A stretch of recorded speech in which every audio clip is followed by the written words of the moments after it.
मेरा नाम विक्रम कुशवाहा है। मैं कक्षा 7वीं में पढ़ता हूँ। ग्राम पानी गांव से आया हूँ, जिला देवास। गांव में पढ़ाई नहीं होती थी ठीक से, टीचर भी नहीं आते थे। पढ़ाने आते 2-3 दिन की छुट्टी रहती थी और इधर सब पढ़ाते हैं, पढ़ाई अच्छी होती है, टीचर रोज आते हैं पढ़ाने। विक्रम एक ऐसी कहानी जिसकी समर्थता को ऊंची उड़ान भरने का सपना दिखाने का बीड़ा उठाया एम फॉर सेवा नामक संस्था ने, जो इस समय भारत के 12 प्रांतों में लगभग 4 लाख ट्राइबल एवं ग्रामीण लोगों की जिंदगी का हिस्सा बनी हुई है।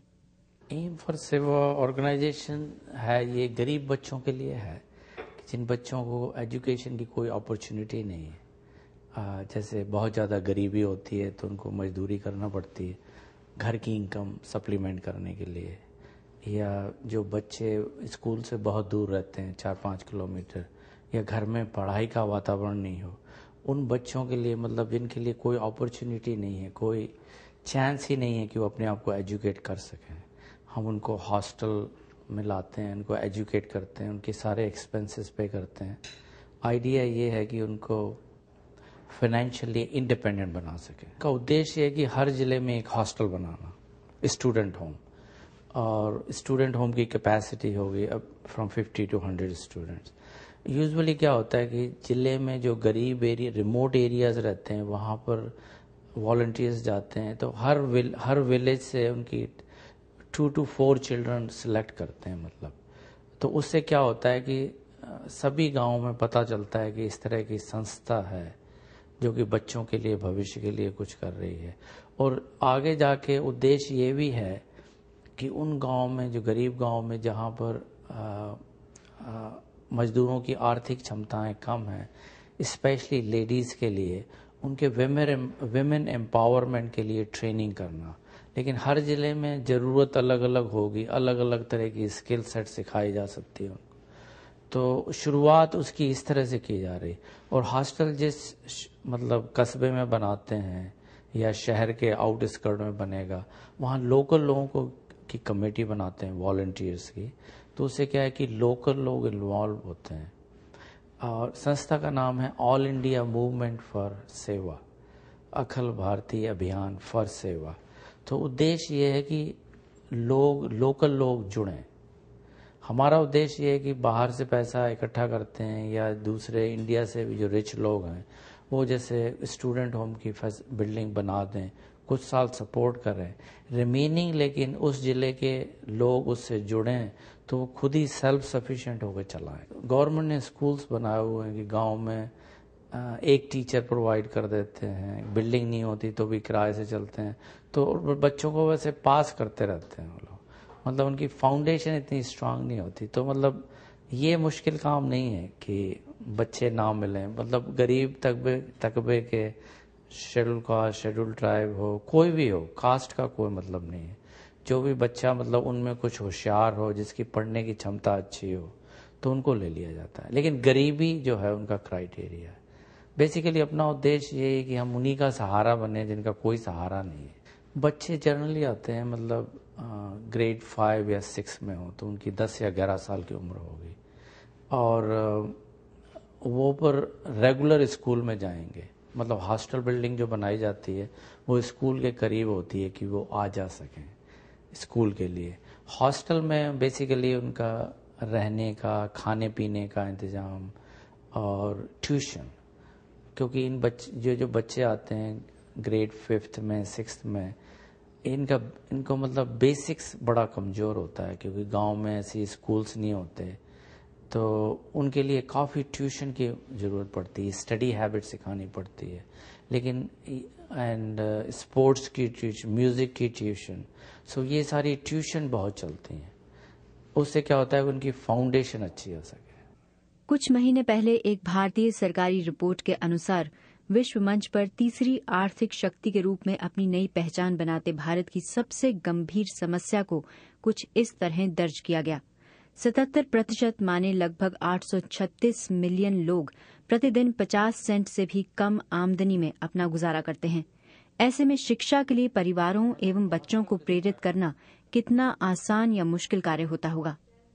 इंडिया वैसे अब क्या है कि गांव-गांव में टीवी पहुंच गया है, और वैसे भी मजदूर हमेशा देखता है कि बिना पढ़े मतलब वो लोग इस गरीबी की मतलब साइकिल से बाहर नहीं आ सकते। पहले क्या होता था कि उनको पता नहीं होता दुनिया में क्या है, तो जितने मार्केटिंग एडवर्टाइजमेंट कंपनियां होती हैं, डिफरेंट प्रोडक्ट उनको नज़र आते हैं, हाँ क्या क्या चीज़ें अवेलेबल हैं, खा रहे हैं, मतलब उससे क्या होता है लोगों की सोच पैदा होती है कि हमको भी ऊपर उठना है, हम भी ये पा सकते हैं।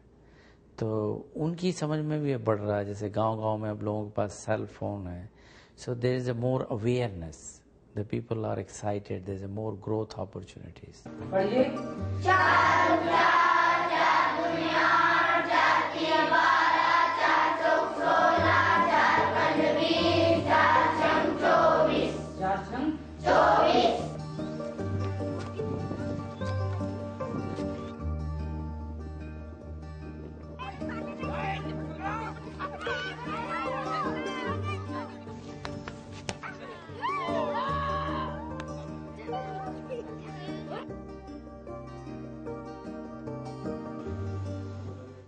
हम बड़े होके इंजीनियर बनेंगे, माता पिता की सेवा करेंगे, हॉस्टल का नाम ऊंचा करेंगे और गांव में गरीब बच्चों के लिए स्कूल, छात्रावास ऐसे रहने के लिए बनाएंगे।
इंडिया में क्या है कि 1/3 पॉपुलेशन तो है, उसके पास तो बहुत पैसा है, और एक 1/3 जो है वो बहुत ही गरीब है, मतलब दिन में रोज कमाएंगे तभी खा सकते हैं, झोपड़ी में रहते हैं एंड मजदूरी करते हैं, मतलब उनके पास कोई सेविंग भी नहीं होती। अगर उनके घरों में जाओ तो एक झोपड़ी होती है और एक ही जो कमरा होता है उसी में किचन होती है, जमीन पर सोते हैं वो लोग। समाज एवं देश के सुनहरे भविष्य में आर्थिक तौर पर कमजोर परिवारों को एक अहम हिस्सा बनाने की ओर हर प्रांत एवं समुदाय में भिन्न विचारधाराओं एवं माहौल को ध्यान में रखते हुए जाहिर है अलग कदम लिए जाते होंगे। एक तो जगह है अपना सोलन, हिमाचल प्रदेश।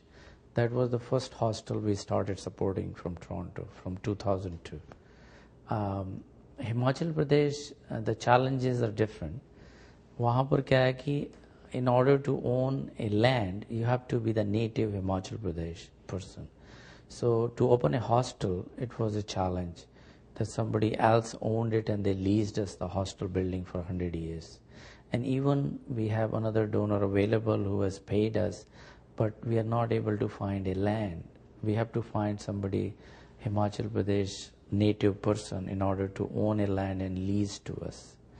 And the second challenge over there we face is that the average laborer, मजदूर जो है वो अपना इतना कमा लेता है कि खा पी सकता है, तो उनको इतना इंसेंटिव नहीं है कि बच्चों को हम पढ़ने के लिए भेजें। उनको ये रहता है कि चलो बच्चा 10-12 साल का हो जाएगा तो वो भी मजदूरी करेगा तो इतना बहुत है। तो इस mostly is a hilly area from the children कम, और ठंड भी बहुत होती है, तो इसलिए माँ बाप सोचते हैं कि घर में ही रहे तो अच्छा है।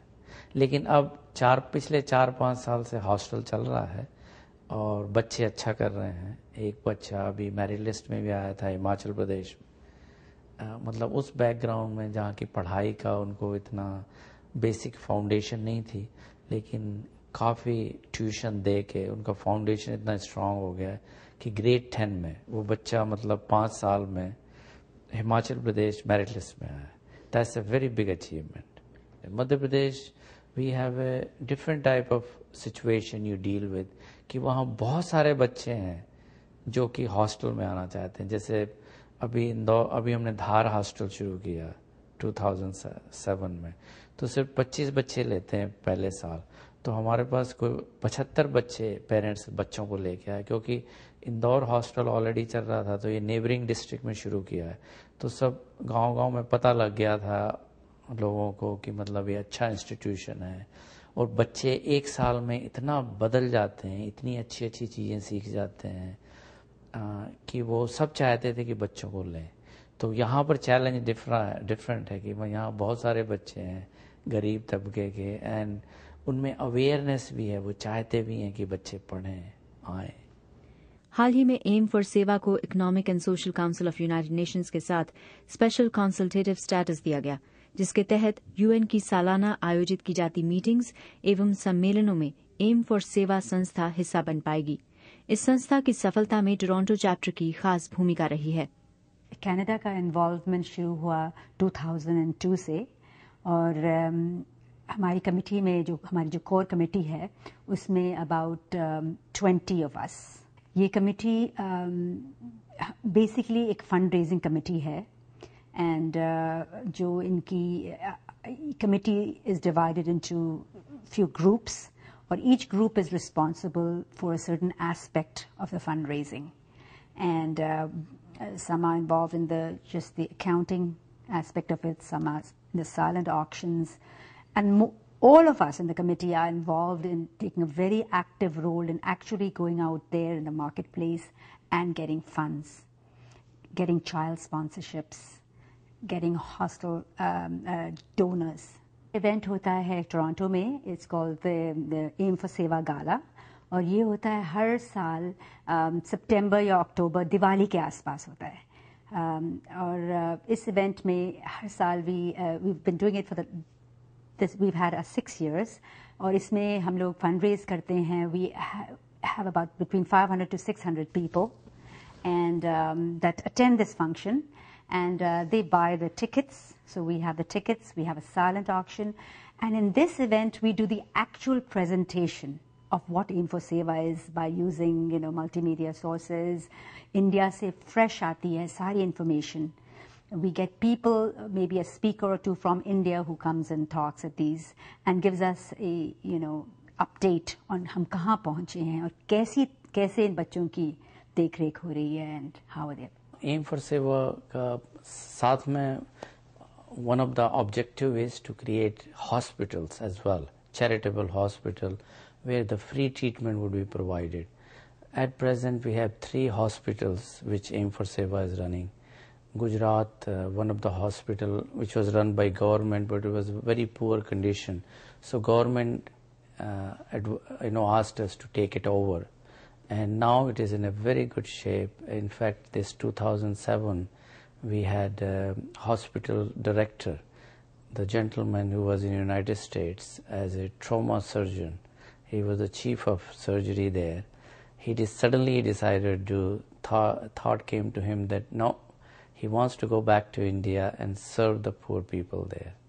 And this fundraising event in 2007, he brought in a lot of slides, PowerPoint presentation, to show how the cleft lip and the cleft palate children who aesthetically don't look good, so those children are always made fun of them. So he would intentionally go to village to identify them, talk to their parents that we will do free surgery.